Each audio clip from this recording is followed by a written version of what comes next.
शोधण्यात 1 तास गेला, मी नाही अभ्यास केला.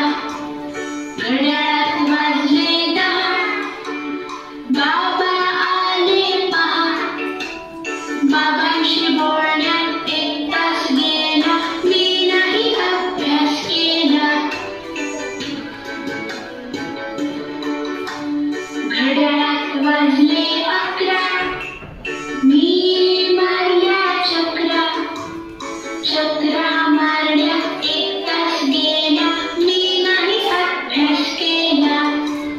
घड्याळात वाजले 12, आईचा चढला पारा. गपचूप मी